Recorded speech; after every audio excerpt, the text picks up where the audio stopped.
Em nosso estudo de hoje, a lição 11 do livro Alma e Luz e tem por título Pilatos. Mas entregou Jesus à vontade deles. Evangelho de Lucas, capítulo 23, versículo 25. Pilatos hesitava, seu coração era um pêndulo entre duas forças poderosas. De um lado era a consciência, transmitindo-lhe a vontade superior dos planos divinos. De outro, era a imposição da turba ameaçadora, encaminhando-lhe a vontade inferior das esferas mais baixas do mundo. O infortúnio do juiz romano foi entregar o Senhor aos desígnios da multidão mesquinha. Na qualidade de homem, Pôncio Pilatos era portador de defeitos naturais que nos caracteriza quase todos na experiência em que o nobre patrício se encontrava. Mas como juiz naquele instante, seu imenso desejo era de acertar. Queria ser justo e ser bom no processo do Messias Nazareno, entretanto fraquejou pela vontade enfermiça, cedendo à zona contrária ao bem. Examinando o fenômeno, todavia, não nos move outro desejo senão de analisar nossa própria fragilidade. Quantas vezes agimos até ontem ao modo de Pilatos na estrada da vida? Imaginemos o tribunal de Jerusalém transportado ao nosso foro íntimo. Jesus não se punha contra o nosso exame, mas esperando pela nossa decisão, aí permanece conosco a sua ideia divina e salvadora. Qual aconteceu ao juiz, nosso coração transforma-se em pêndulo entre as exortações da consciência eterna e as requisições dos desejos inferiores. Quase que invariavelmente entregamos o pensamento de Jesus às zonas baixas, onde sofre a mesma crucificação do Mestre.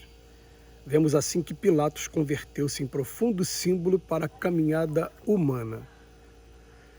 Essa análise do texto de Pilatos e a análise do Emmanuel também é uma análise bastante profunda para a gente, porque, em primeiro lugar, a gente hoje, com a consciência do Evangelho e com a busca pela compreensão da doutrina espírita, partindo daquele princípio de que conhecereis a verdade nos libertará, a gente procura acertar.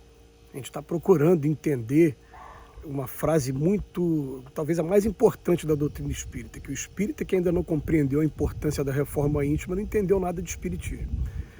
Então a gente está procurando acertar, mas mesmo procurando acertar, a gente ainda erra bastante, né?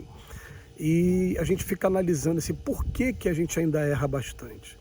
Muitas das vezes, como aconteceu aqui no caso de Pilatos, a gente fica pensando no seguinte: nós estamos vivendo numa sociedade que estabeleceu leis que muitos de nós vai parar para analisar e falar, essas leis não são justas ainda, são leis feitas pelo mais forte para beneficiar os mais fortes.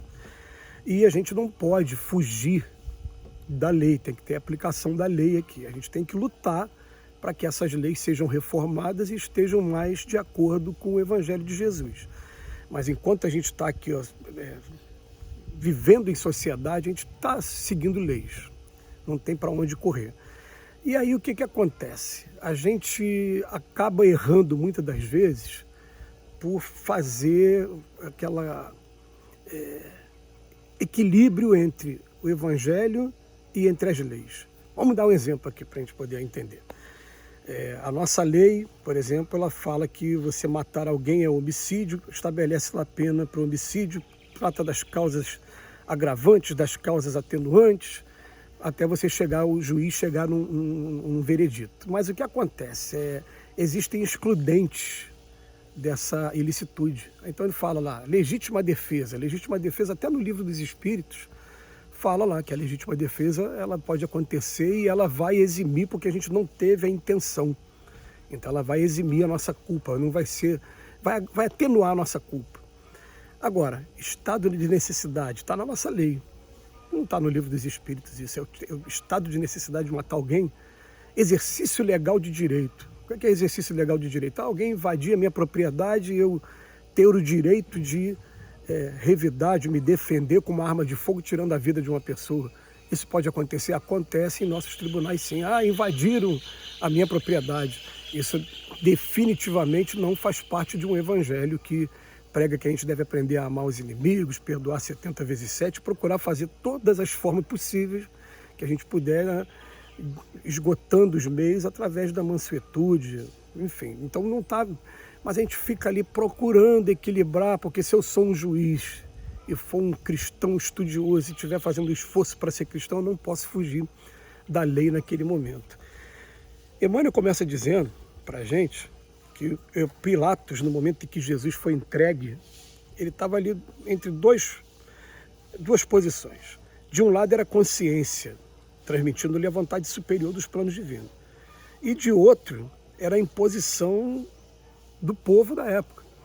Então, a história de Pilatos, Emmanuel conta muito bem em outro momento.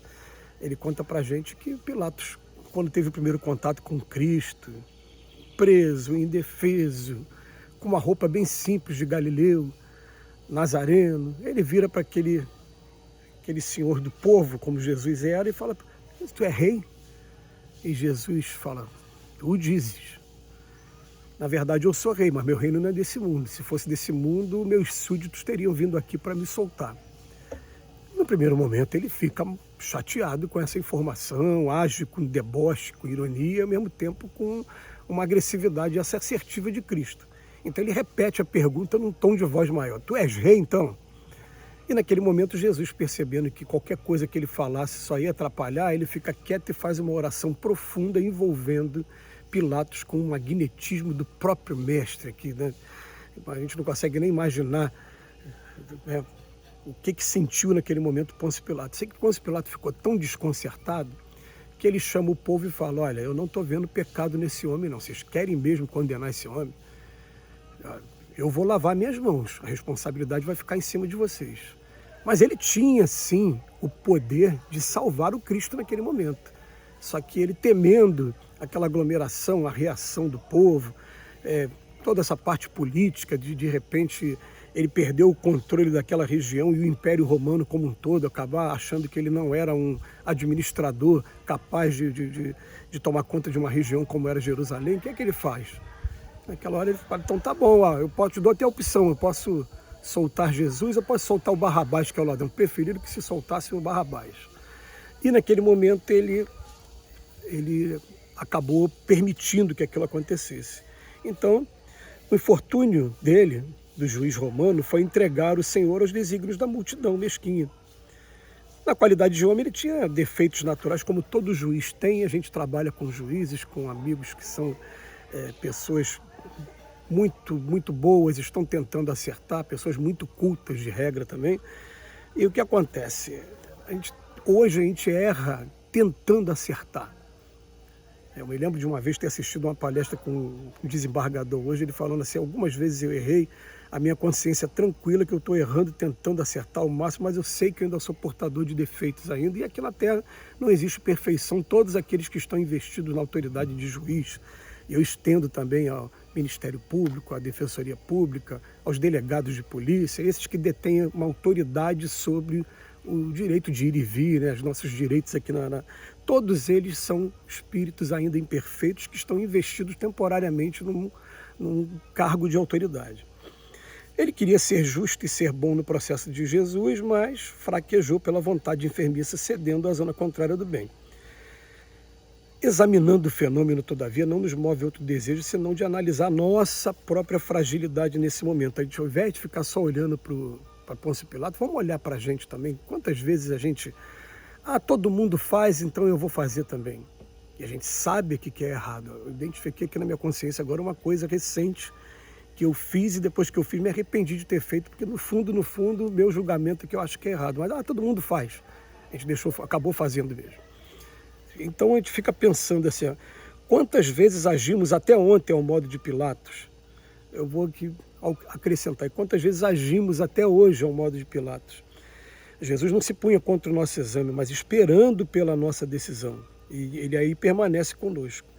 E qual aconteceu ao juiz, o nosso coração acaba se transformando no pêndulo entre uma área e a outra. A gente vai olhar aquela coisa, o anjinho bom e o anjinho ruim, se for falar para as crianças, mas para a gente vai falar assim: a consciência tranquila, porque a gente descobre que a responsabilidade tem o tamanho do conhecimento. Hoje eu tenho conhecimento e não tem como alegar a ignorância para me eximir da responsabilidade dos meus atos. Esse que é o mais complicado, né? Então eu fico aqui: consciência tranquila ou vou ceder e vou fazer como todo mundo faz? Quase que invariavelmente entregamos o pensamento de Jesus às zonas baixas. Emmanuel está se colocando na primeira pessoa aqui do plural também, junto com a gente. Vemos assim que Pilatos converteu-se em profundo símbolo para a caminhada humana.